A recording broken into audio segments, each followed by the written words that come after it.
Hello ponies and welcome to Flying Tuna Can. At least I think it's Flying Tuna Can, if I remember right, and if I remember to update my channel settings. I think I did, but hopefully I did. Yes, it is a Flying Tuna Can, or Flying Can of Tuna, whichever way you want to call it. So what we'll be doing is me trying new things out in this burb called Mig-21 Fishbed, and you guys chatting with me while we're at it. This is Digital Combat Simulator as usual. We are, well, not really armed. We only have like 4 air-to-air missiles, but there are no targets, so I'm just gonna try the NDB navigation system. And yeah, that's about it. I have my setup ready here. Stick is ready and able. And let's see what havoc we can cause, since we are flying a can of tuna. And let's see what is we doing here. So let's start her up. I don't remember all this checklist off the top of my head, but let's see what we can do. So we're gonna put up electrical power.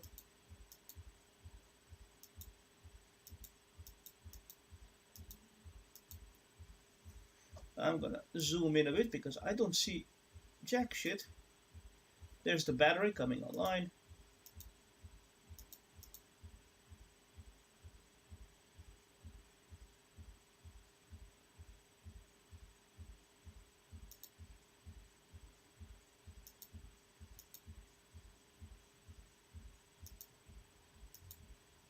Now let's be polite this time, and let's see if ATC wants to talk to us. And let's find out where we are exactly. So let's go boop, here. We are at Nalchik. Okay. So we want to talk to the Nalchik ATC. I wasn't really paying attention where I was, so whoopsie daisy. Нальчик, 105-й, запуск. Yeah, the pilot speaks Russian, but...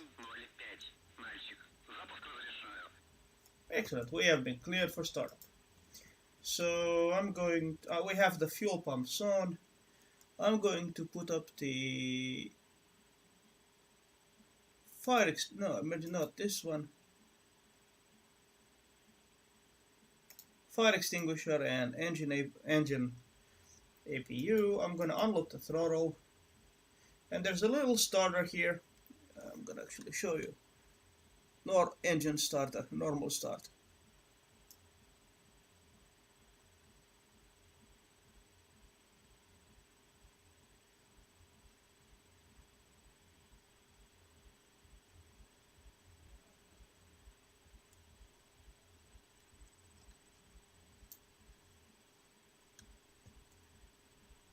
Yeah, you can hear the engine. It's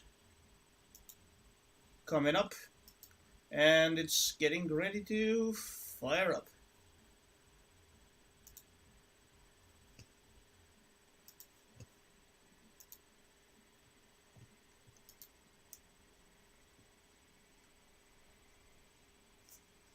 Now, this flying tuna can is actually a pretty nice airplane. She's just a bitch to land. Sorry for the bad language. And let's see, has the engine stabilized? Yes, more or less. Okay. I'm gonna close the cockpit and pressurize it.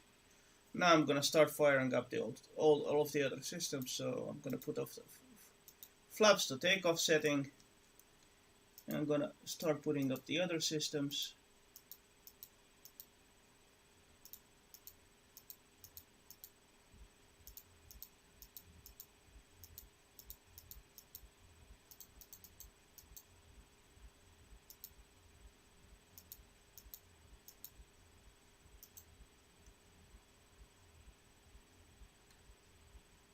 Now, what am I missing? I don't know what that switch is.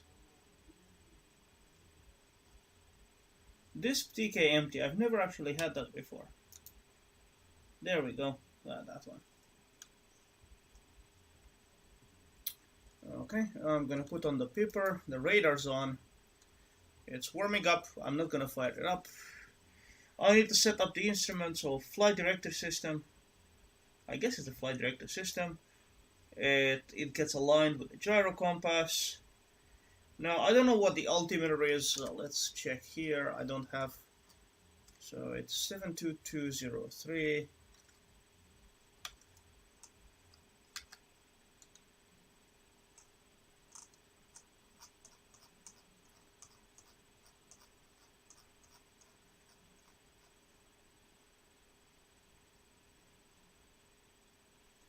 This is a bit weird.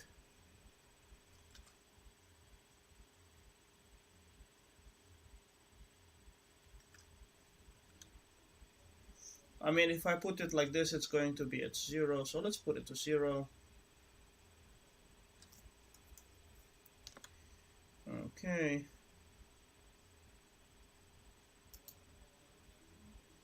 Just preparing that just in case. And this is set to arc already.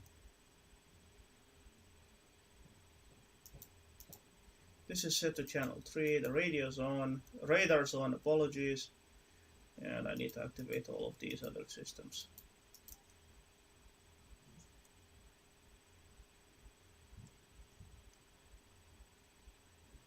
And this is showing me which way the, let's see, is this even working? Volume.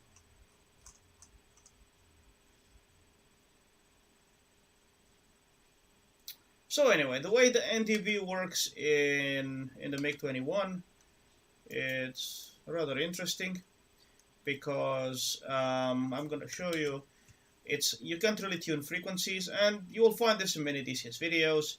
So you have different NDB stations with pre-programmed channels that are stored in the Mig-21's radio memory, and that's pretty much how you fly.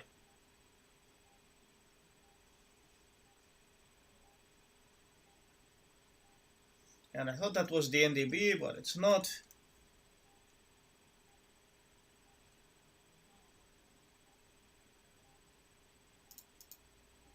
I'm not going to use RSPN. This is the air conditioning system, but well, it's usually set to auto. Okay, let's request taxi to runway. So we are trying to get to this NDB here, so we need to figure out where it is. It's here. Okay, so cool. We are at...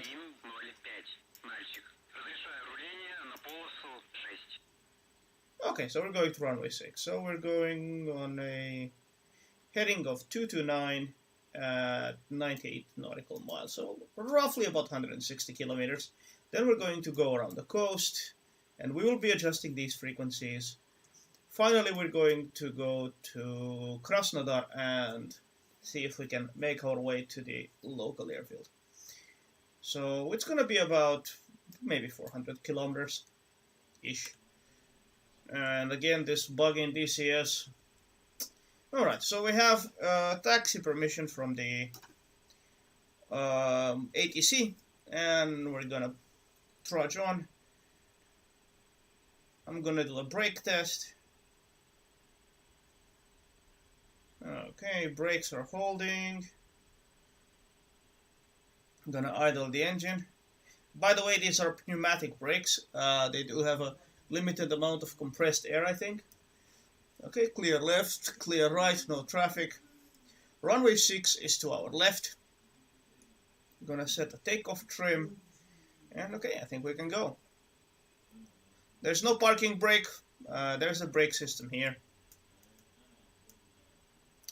Somewhere here, let's see if I remember what it was. That you can set on and off depending on your needs. There's an Ilyushin IL-78 providing AWACS, but there are no targets. This is just a kind of a patrol mission.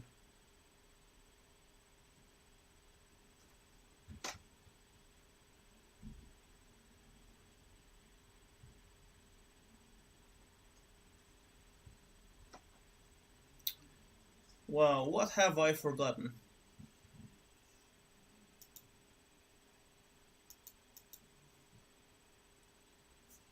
Have I forgotten the wheel chocks?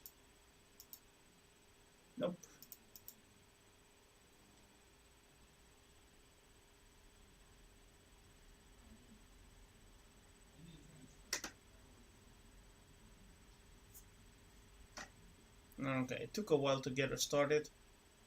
I don't know what the problem was. So the way you taxi the MiG-21 is rather interesting because you use the brakes and it does not have nose wheel steering. You hear the hissing of compressed air in the brakes.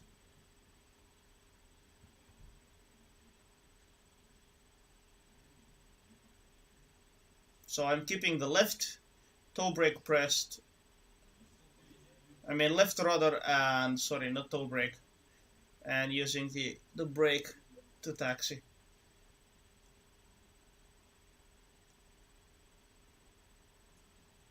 The cockpit itself is a bit confusing because it's a Russian cockpit. So I'm used to more to Blue Force cockpits where everything actually makes sense. The Russian cockpit is a mess. Systems everywhere, with no real organization. But yeah, it's cool.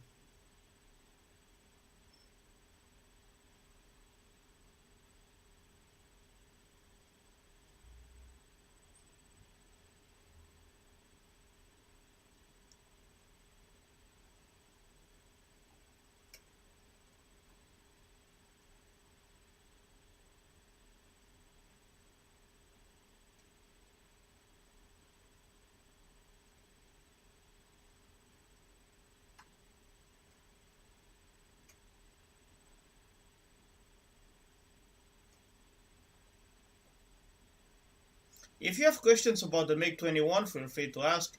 This is actually one of the first jets I ever bought in DCS. I think it was my third. I myself come from an Eastern European country where MiG-21s were the norm of the day.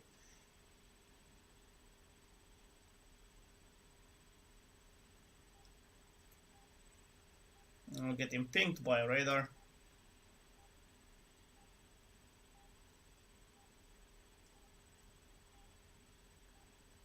Yes, this plane actually, compared to the MiG-19, has an RWR, so radar warning receiver.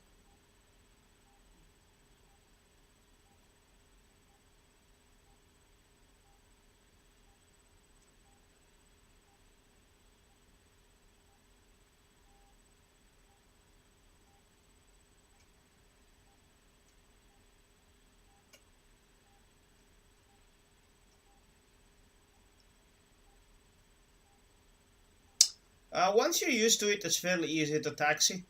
It's not that difficult. All of the MiGs use differential brakes.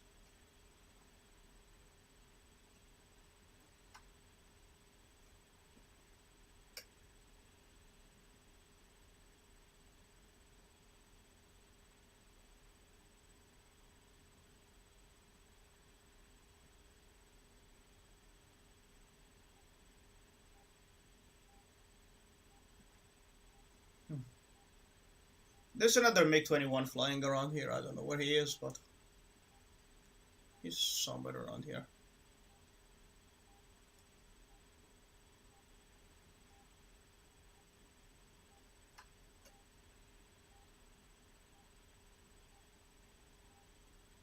And I'm slowly taxiing forward.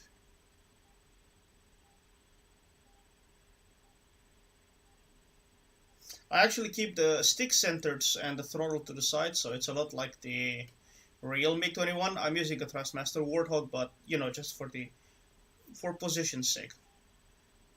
So I can always keep a hand on the stick and I can use the mouse to click all sorts of buttons.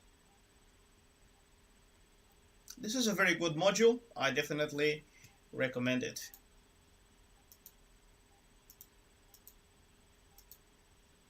I actually wholeheartedly recommend it to anyone who's interested in it. Sure, it's a bit finicky compared to what have you, your F5, which is it's about era contemporary plane, but I mean it's doable.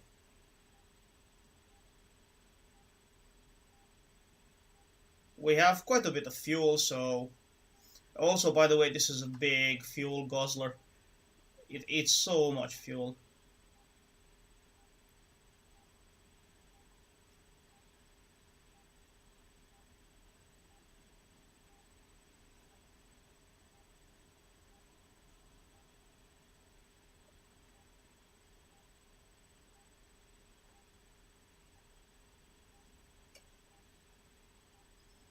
Okay, let's idle it and stop, check for traffic.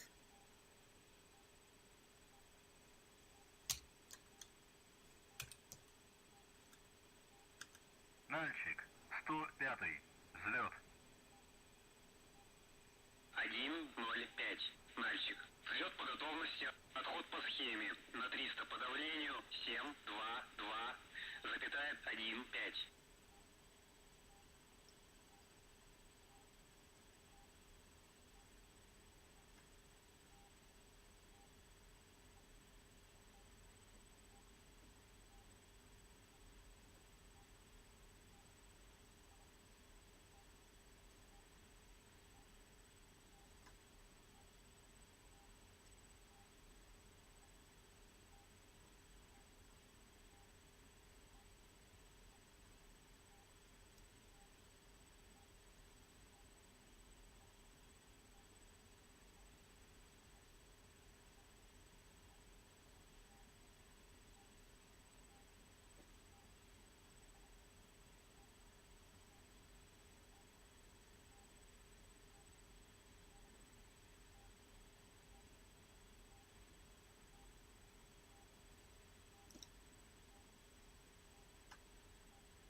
Okay. So we've been cleared for takeoff. Flaps are set. Okay, I'm gonna hold the brake and I'm gonna push forward the throttle.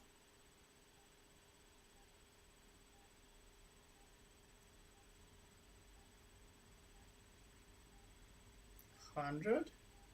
We're gonna do a non-afterburner takeoff. I'm gonna release the brake.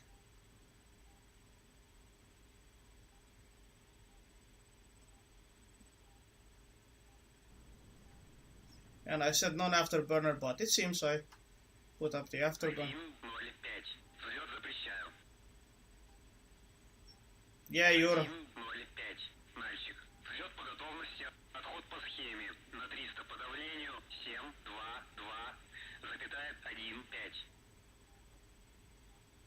722,15. Now I'm using the rudder on the ground. I'm no longer using the nose wheel.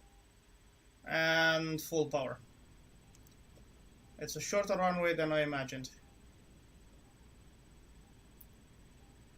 Okay, let's go up. We're gonna be flying a little bit like this.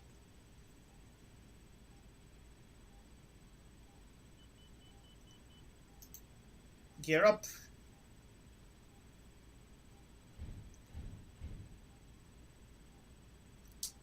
Flaps up.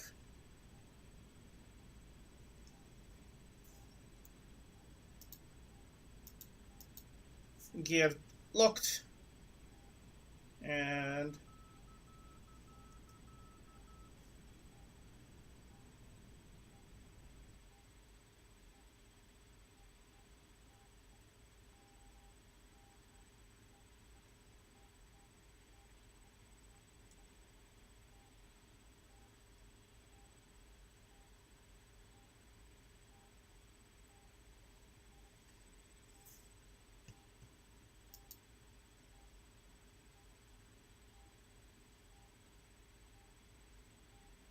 so we need to turn to heading 229 roughly to get to the station, and we need to climb. We're flying about 660 kilometers an hour, which is okay in a MiG. 650.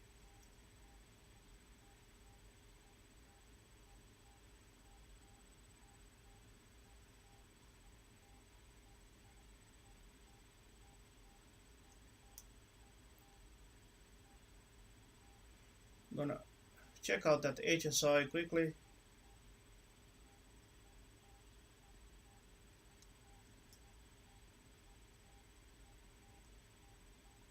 And apologies, I have a bit of trouble keeping up the. It's about this way, roughly this way. Let's see if I can intercept that NDB while climbing. I'm gonna climb manually.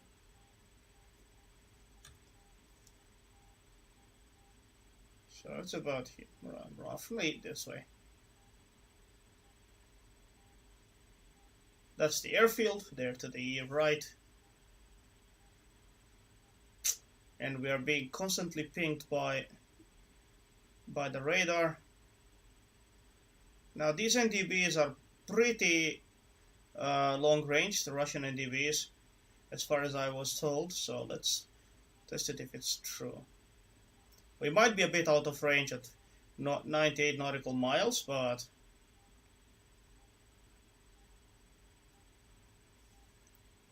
and we're doing about 550 climb. Should be about right. The main idea is to stay over the mountains, so we can actually get a signal.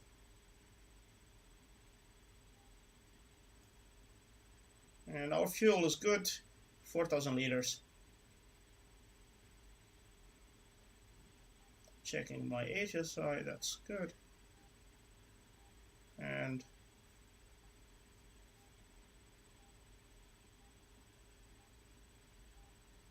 gonna go for a climb.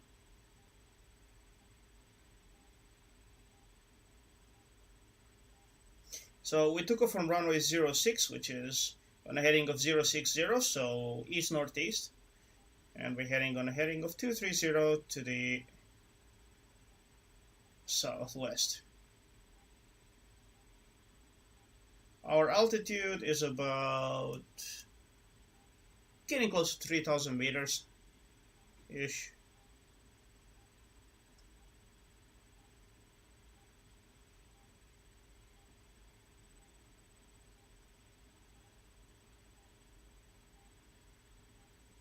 Caucasus Mountains are actually very beautiful. I do fly in Nevada sometimes, but I prefer the Caucasus. It's just so much greener. It's just beautiful to fly in.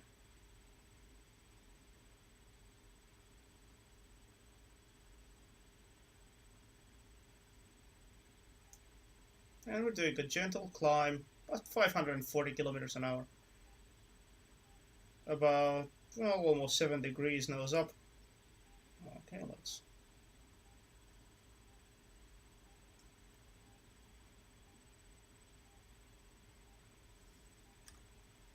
I'm just very gently using the stick. And actually, she's quite controllable by this point. High altitude, she does really well.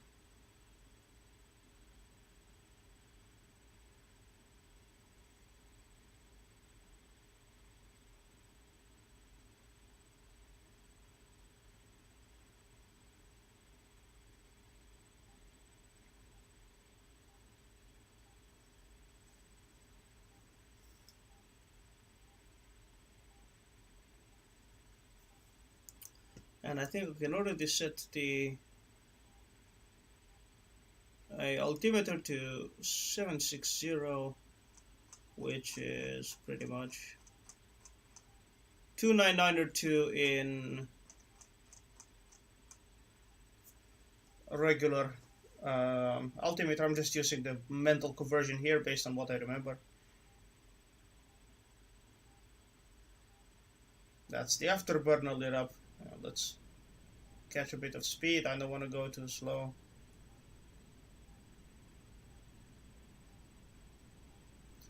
Again, I'm not concerned about fuel, and if we need to land, there are plenty of airfields. So let's go about 230. We're a bit off course.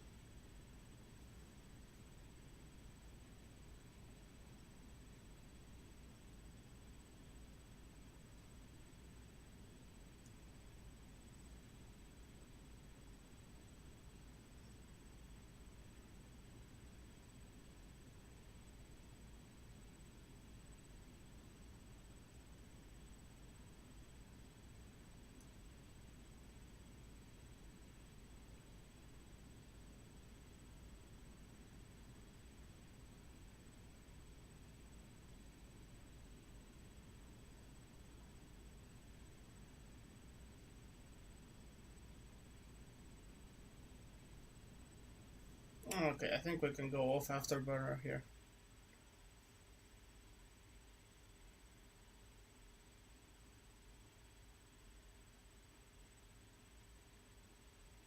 Now, this plane also comes with an RSBN navigation system.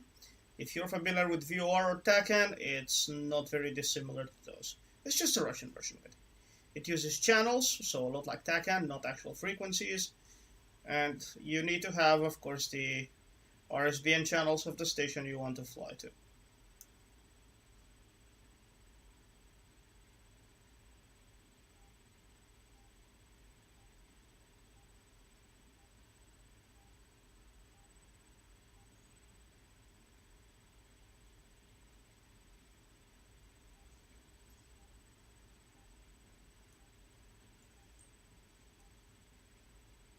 Gonna trim a bit nose up and go into cruising.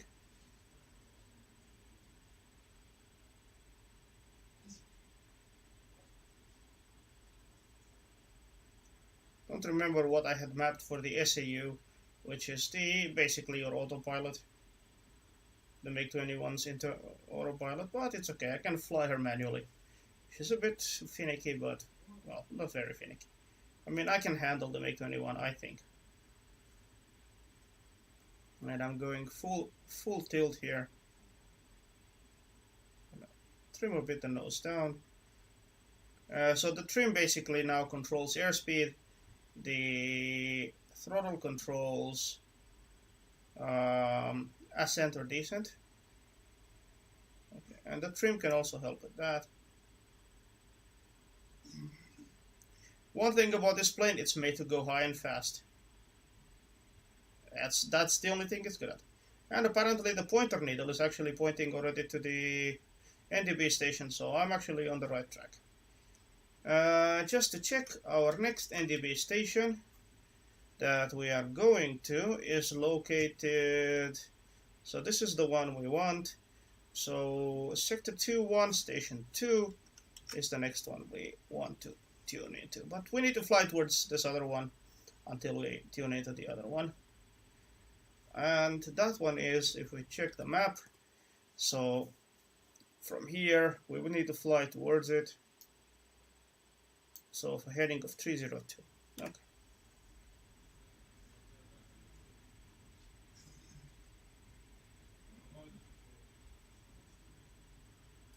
We know when we are close to the station because the needle will start to deflect like crazy.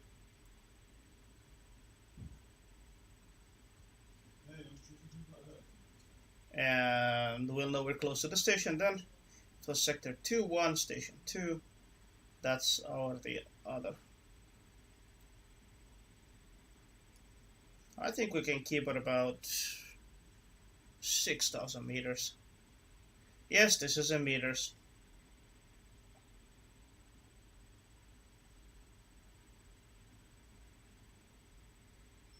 The main goal here is just following the needle. It'll fly us to the NDB station. It's easier than you think. Yeah, it's pretty much what you would do in a Western aircraft as well, outfitted with an NDB. You tune in a frequency and the needle points the way.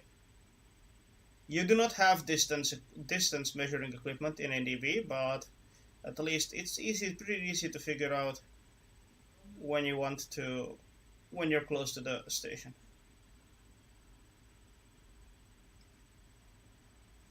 I'm a bit hands off, so it's more or less trimmed. It's going a bit up, but I'm gonna just tiny bit reduce power.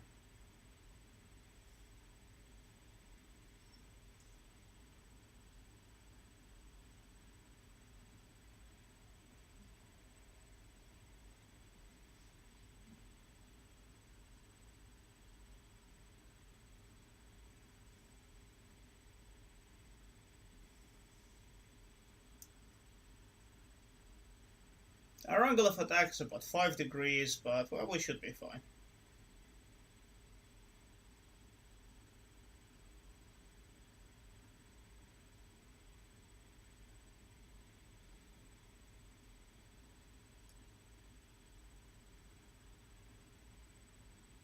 This is completely in autopilot. I'm literally almost hands off. I can literally look around, scratch my nose, and the plane will fly itself. I'm not even using the SAU. So how's everybody doing today? Whoever's watching.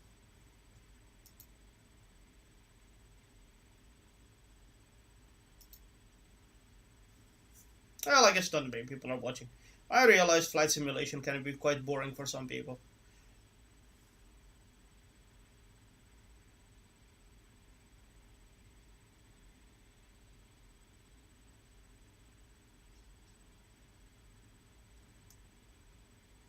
Few interesting facts about the MiG-21.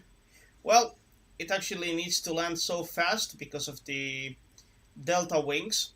It requires a drag chute. That's one interesting thing about it. Well, many planes do, but many jet fighters used to do at least. MiG-29, even some Western fighters needed drag chutes, but I don't remember which ones. So that's our fuel state. Okay, I'm gonna cut off the power a bit. Let's go to about 90 something percent. We don't need to go that fast. It's fast anyway, so. If I can save fuel, I'll try to do that.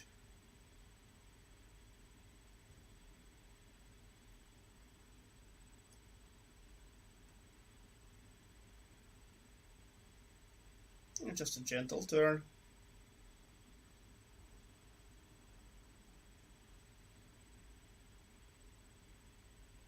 Down towards the south, that's Georgia, but we are flying into Georgia at the moment, so here basically this channel is free of political talk. There was some, sadly, and I regret it, but let's try to keep the discussion politics free.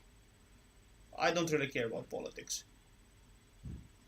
Also, of course, if you feel free to hate me that you don't want to see Red Force aircraft, but I think they deserve a chance. They're pretty good in DCS.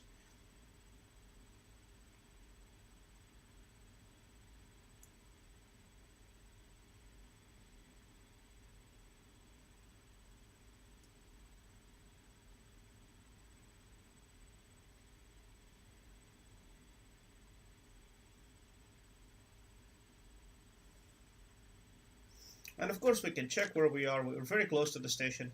The needle is going to start to deflate very soon.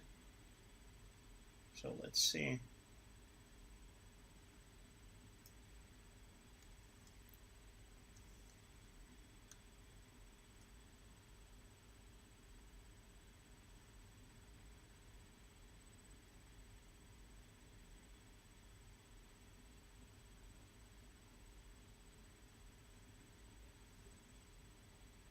See, it's starting to move a bit to the right. If we look at the HSI here, it's a bit moving a bit to the right. And it was sector 2-1, station 2. So this is the sector switch, sector 2-1, station 2. And we're descending. I don't really want to descend, so let's try to keep her steady. We're doing 600. We're totally subsonic here, so we can see how close we are. We are almost on top of the station. Yes, we are on top of the station. And my track IR is dead for some odd reason. I apologize for that.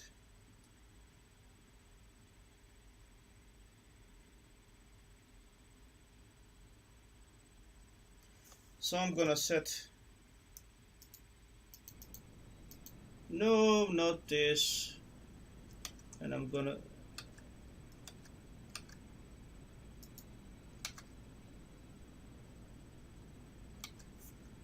And let's turn on that afterburner.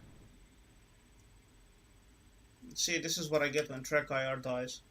It's a bit stupid. I do not know why it dies, but...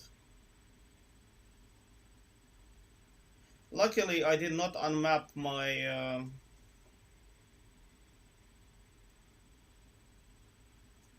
my point of view switch on the HOTAS, so I can actually still get some use out of the MiG.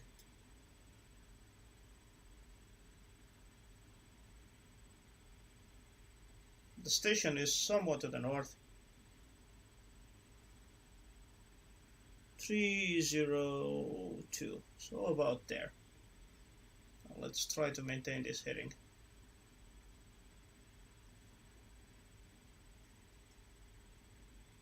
Now I need to actually watch the instruments because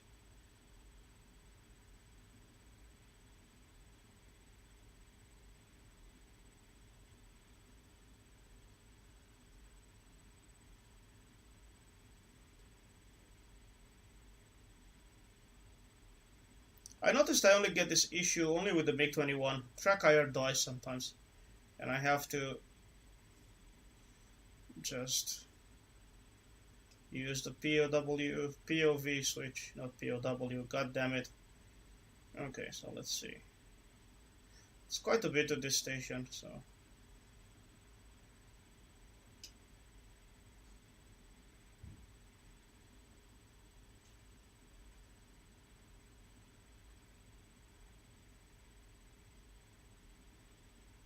Okay, I put on the SAU, but it didn't really want to agree with me, so...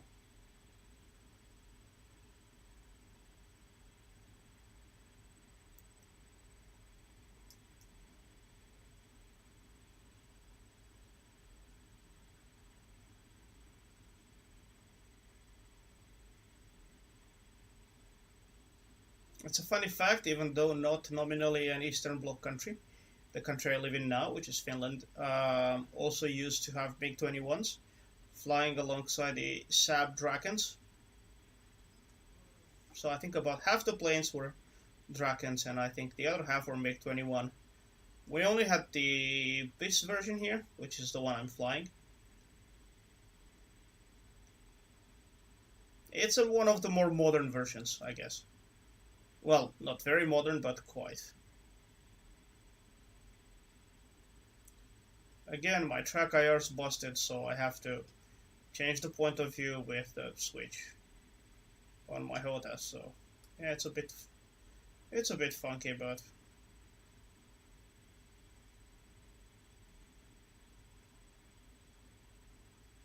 and to make sure we're going the right way, we want to go to Krasnodar Center, so the other station we want is on Sector 2-1, station number 3.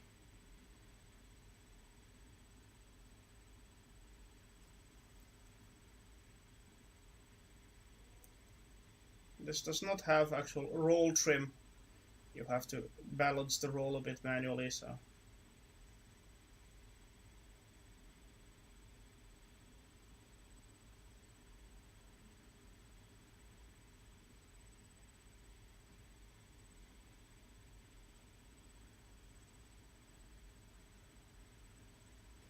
Many other aircraft, like for example F5, has roll trim, if you want to use that. This has only pitch trim.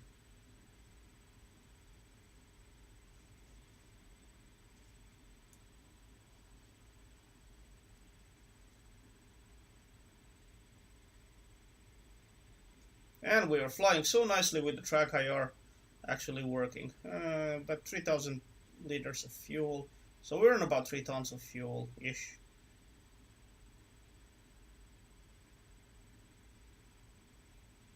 We'll intercept the NDB quite soon, but it's quite a bit of a distance. So we are on 302, doing about 600 kilometers an hour. Just before we reach the station, I'm gonna start at the top of descent, so I'm going to start losing altitude and prepare for landing at Krasnodar Center. I'll probably go for a visual landing. There's no point in using the RSPN because that's beyond the topic of this video. Okay. I think I might have stepped on the gas a little bit.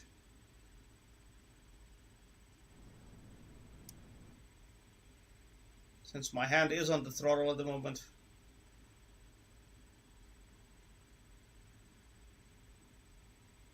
And we were all flying so nicely earlier.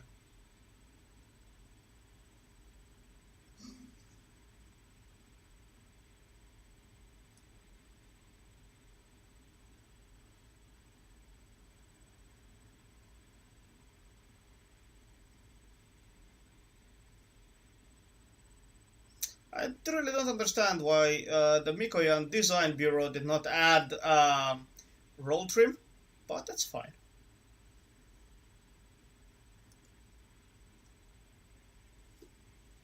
I think the Mig-29 has roll trim. I don't know about the Mig-23. I've never been in one. The Mig-29 has roll trim. I mean, I've seen it with my own eyes, and I've seen it in DCS as well.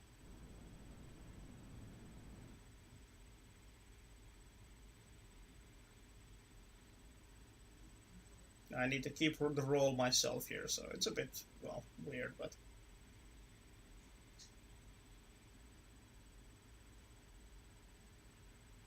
Was I even looking at the right station? Sector 2-1, Station 2. Yep, I was looking at the right station. This plane is not fly-by-wire, it's all hydraulic. So I'm just using the stick here to fly it. I'm not using the throttle because I don't need to. 650 kph is sounds about right. Just trimming a little bit on occasion and throttle.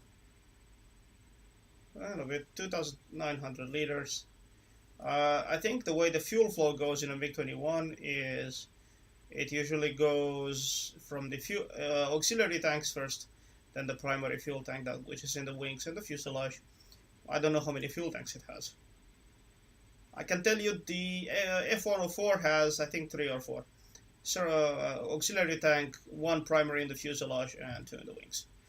And it can take 4 additional tanks if it needs to. But yeah, that's all I know about it. So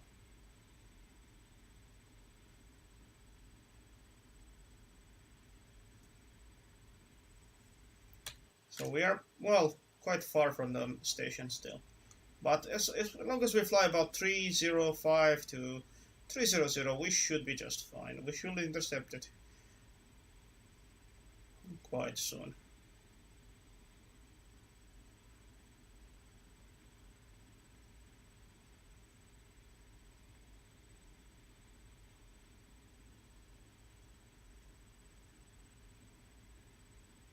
Yeah, see, we can fly it even without track IR. Stupid track IR. Decided to rebel against us. Old habits, looking.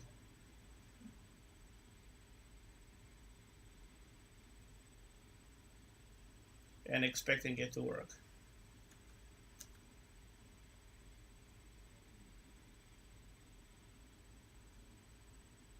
Should have saved up and got myself a VR system. But VR gives me headaches.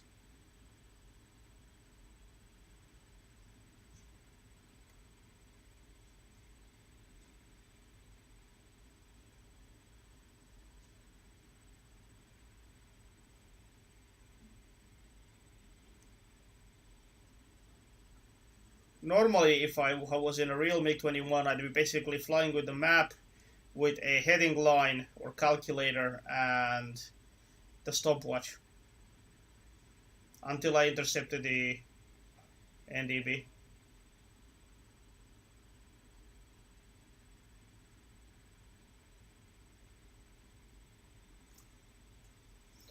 I can actually fly it even with my left hand, it seems. I'm right-handed, by the way, so.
Well, I'm quiet, guys, because you're not here talking to me, so.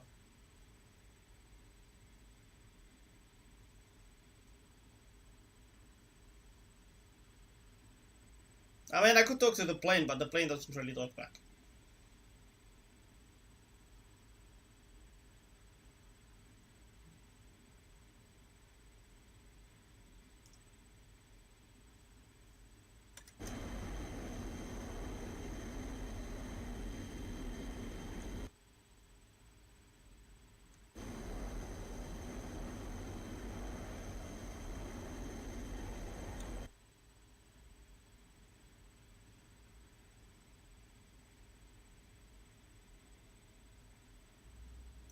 If you're not familiar with this, well, I might make it look easy, but believe me, this is not an easy plane to fly. It's one of actually the hardest in DCS. The landing is the biggest problem because the view over the nose is a bit bad. You cannot see the runway ahead.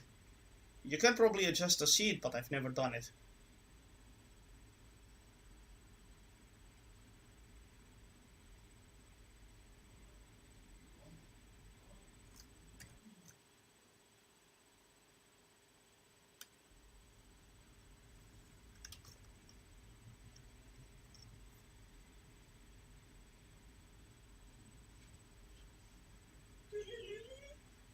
And this is not really intercepting that NDB. I do not know why, but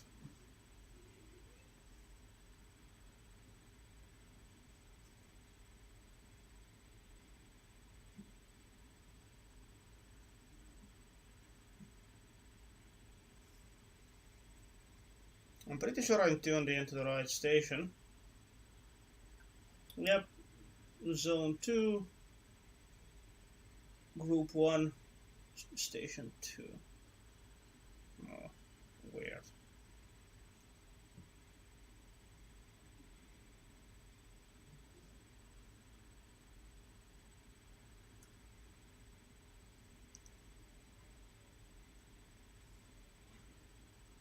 Ah, there's our station. Now we've got it.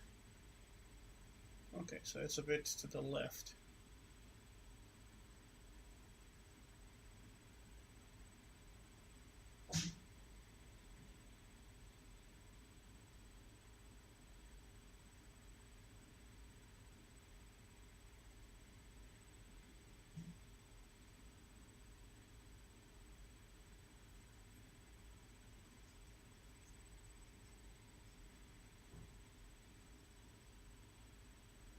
And let's see. From this station we should fly to this one. Heading of 010. Okay. Just kind of pre-planning it. I should have pre-planned it before, but decided to kind of wing it. Normally I don't do this, but I just felt like streaming, and well, here I am.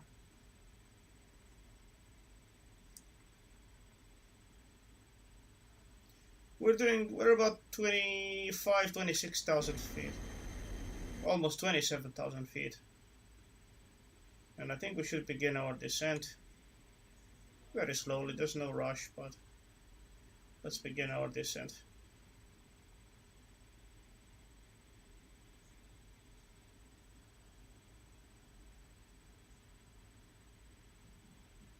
By the way, this Arc 9 is, I think, pretty much the same navigation system you see in the Mi-8. It's just the Mi-8 actually allows you to tune frequencies, while the Mig-21 does not.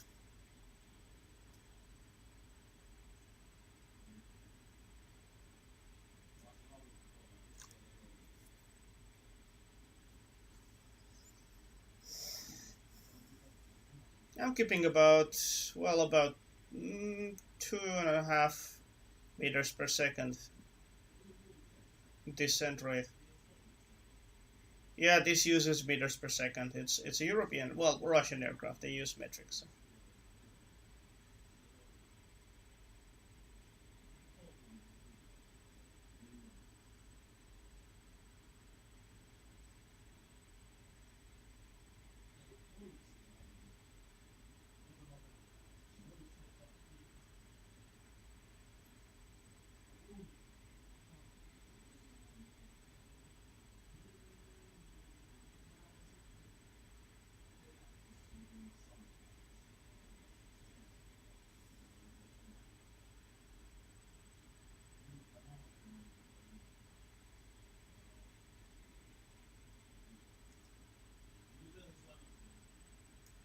I mean, this is not for me to watch the instruments.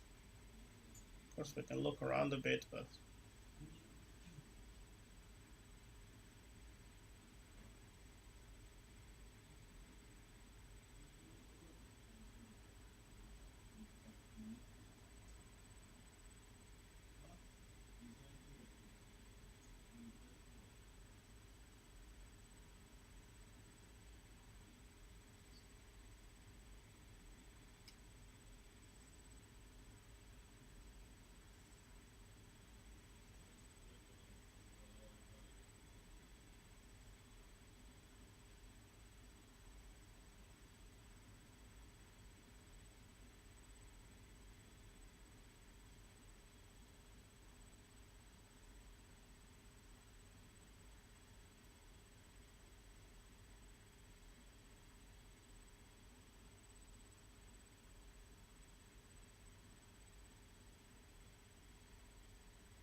Now you'll see on landing when we get there, this is a pain in the butt to land. Okay, so Krasnodar Center is our bullseye, so it has RSBN on channel 40. Okay. And the RSBN is located to this on this panel.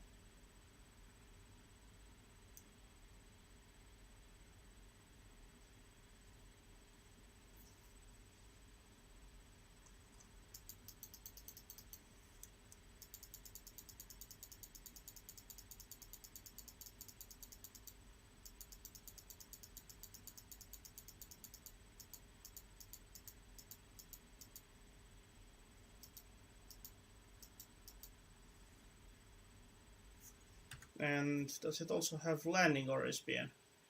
Yes, for runway 9 on channel 38.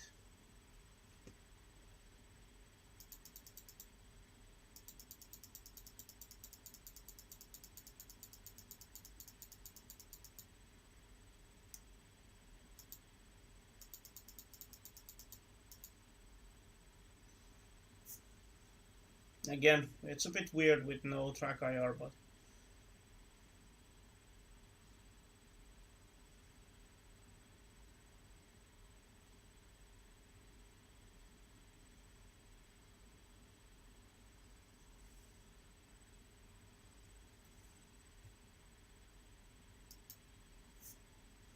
gonna switch to the other station, see the needles moving, and I'm gonna turn into it.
And we're almost there.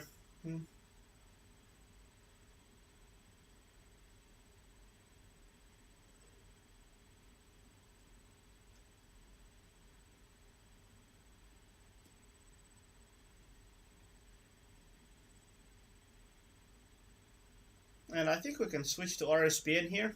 So the main idea was trying to follow the NDBs. So I'm gonna go here. I'm gonna switch to RSBN on the nav system.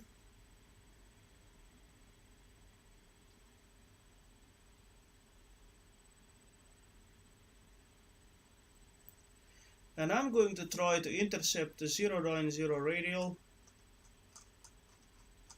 So let's see.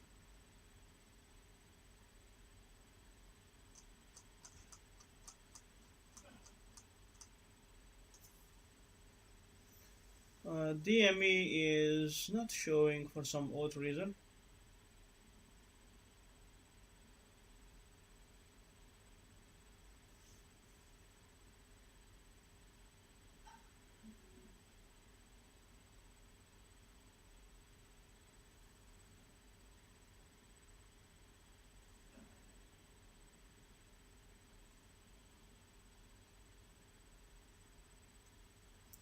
I don't know why it keeps wanting to roll to the left, but I mean, my pedals are centered. I'm not using anything to cause side slip.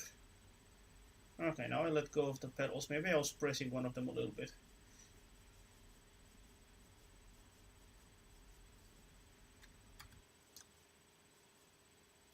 So I'm flying straight for the 090 radial.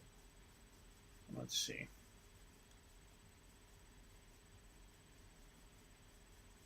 So as you can see, Krasnodar is right here near a lake. There's a smaller lake next to it, and the Krasnodar center is just on the other side.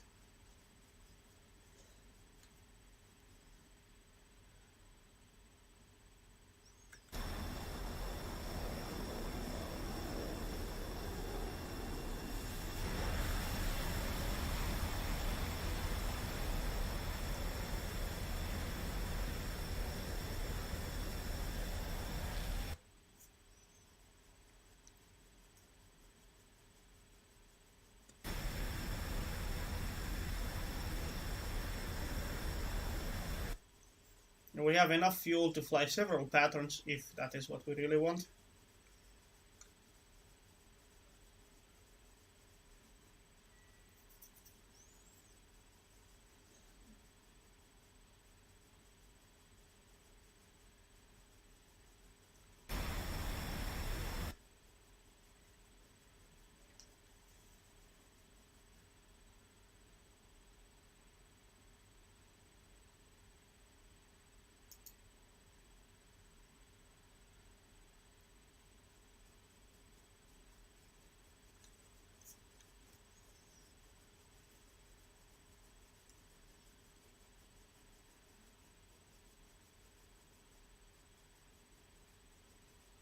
Yeah, Krasnodar is just ahead.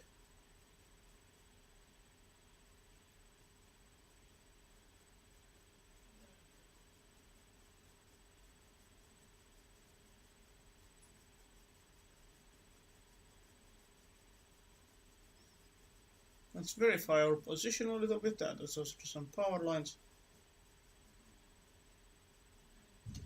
And reduce our descent rate.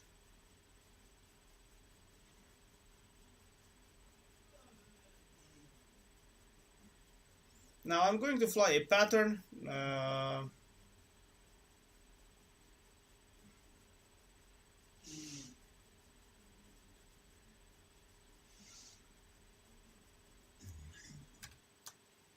approaching the lake, but not the right lake. I need to go. I'm approaching the left lake, not the right lake.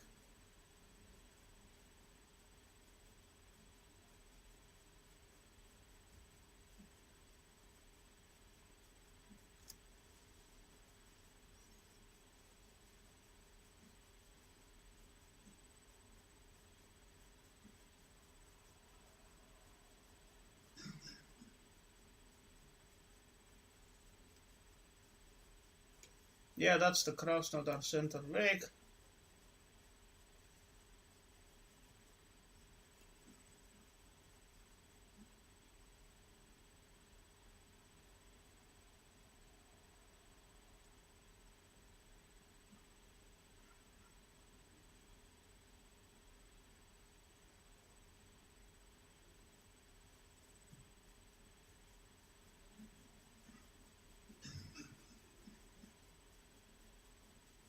I haven't flown RSPN in a while. I'm more used to Blue Force birds at the moment, so it's a bit difficult. But yeah, it's not that horrible. It's quite easy to fly once you get the hang of it. It's sort of like the VORs. So I'm headed straight in, I think. Let's trim her up a bit. There's no DME again. I do not know why. We're flying quite low.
Oops, I'm a bit low.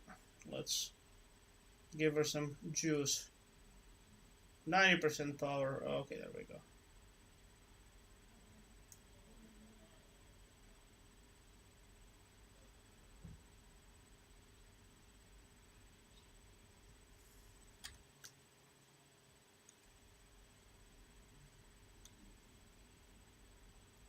Not the best approach, I know.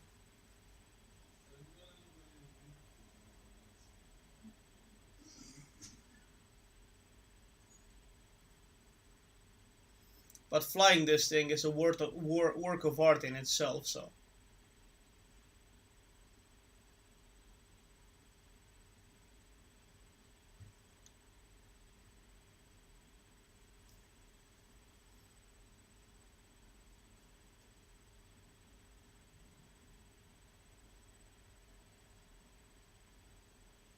And there's the airfield. I can see it right there. I'm gonna turn. I'll enter the pattern. Parallel to the runway at 500 kilometers an hour.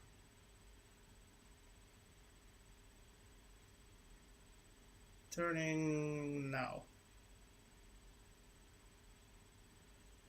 We're gonna see the airfield just there.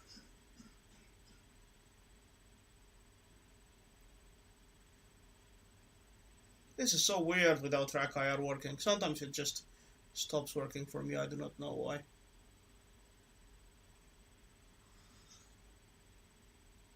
And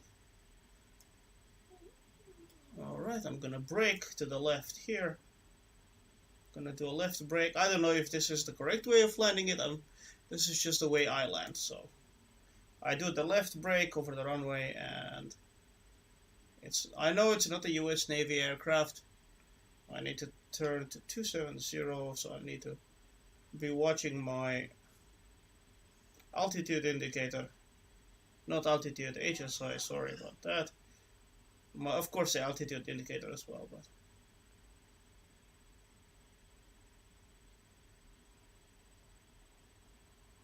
that's 270.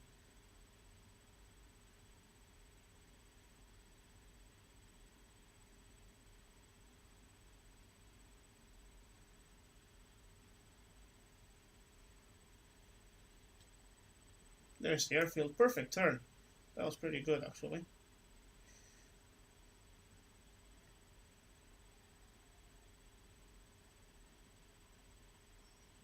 Gonna cut off the power a bit. Put the nose down. And I'm going to set flaps to mode 1, which is takeoff. So flaps 1, basically. Flaps position 1. There's the airfield. I'm gonna make a wider turn and line up.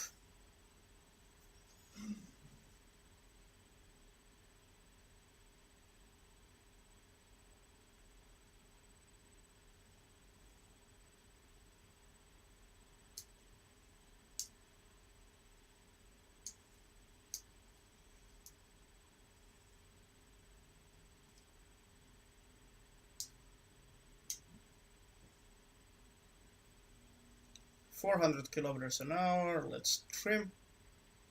Okay.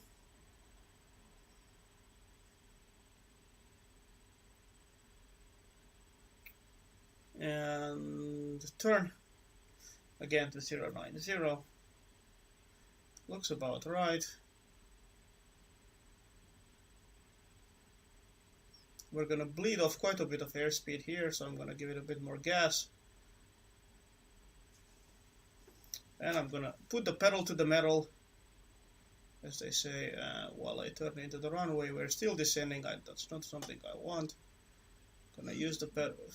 Try to do a coordinated turn. 350 kilometers an hour. Let's see if we can get this rust bucket to turn. Wow, we're way too low. Way too low. Okay.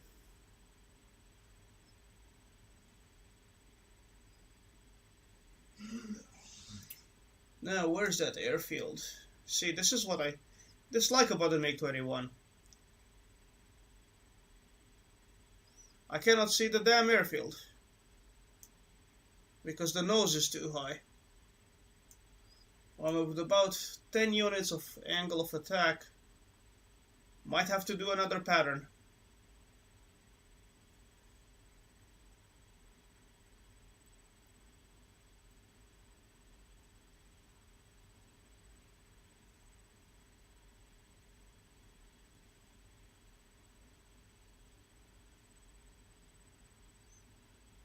Oh, there's the airfield. I was actually properly lined up.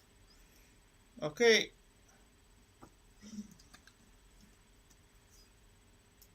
Gear fully down. Flaps fully down. Oh, man, that's noisy. Alright, so let's try to get on a nice glide slope here. Flaps are fully down. Okay, see, this is the problem. I was in the right heading, but I was not really paying attention. That's the outer marker beacon. Okie dokie. This is why I'm saying this is a little bit of a bitch to land. Bit of a bitch to land. Okay, so let's... Are we lined up? I think we kind of are. Okay. Engine to idle. Oh, well, not the best.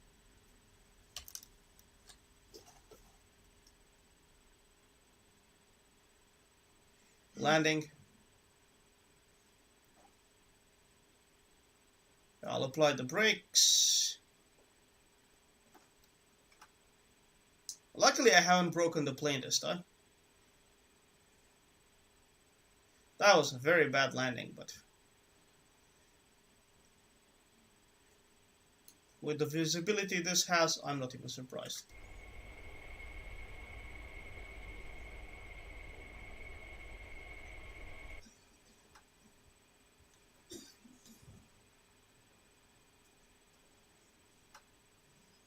The parachute didn't engage. Well, that's fine.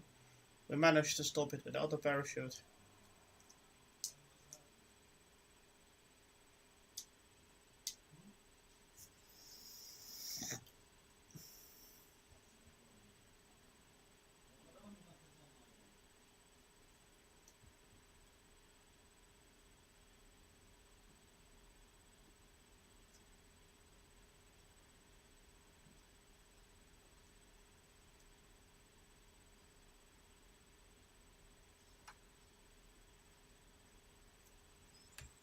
If I look a bit at this airfield, let's see what it looks like. Well, we could go to this ramp here. So let's take a hard left. All right, sorry, hard right. Left and right, failure. Oh, that was a pretty nice cornering actually for a Mig-21. I usually don't corner this well in it.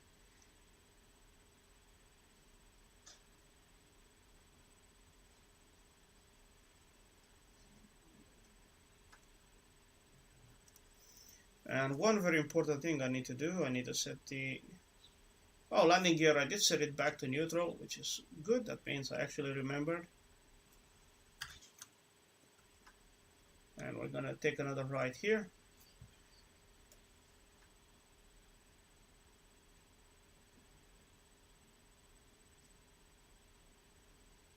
See, it's not that difficult to turn. Just use the brakes. That's how the plane was designed anyway. Actually, I think she's pretty fun to fly.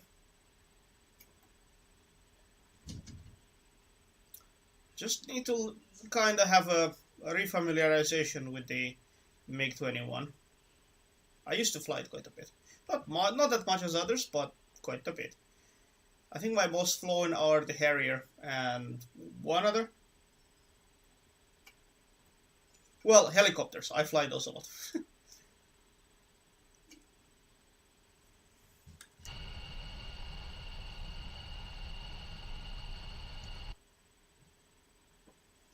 Well, let's see what's our fuel state. Well, almost 2,000. We could have gone actually longer, but there are the fuel tank trucks. Okay, let's try parking it.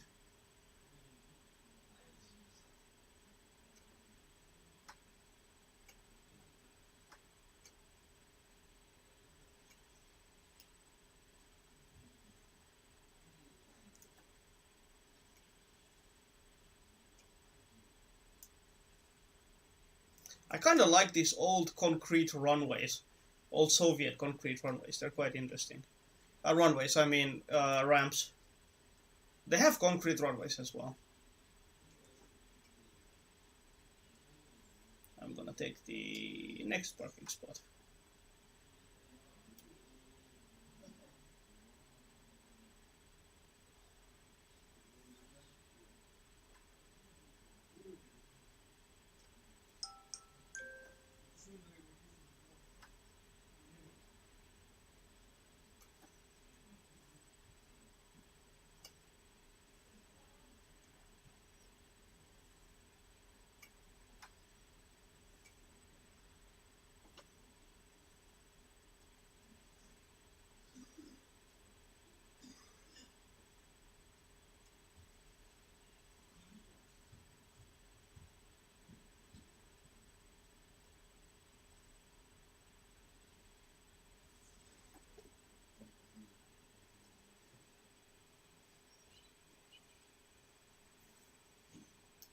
Now let's set the nose wheel brake.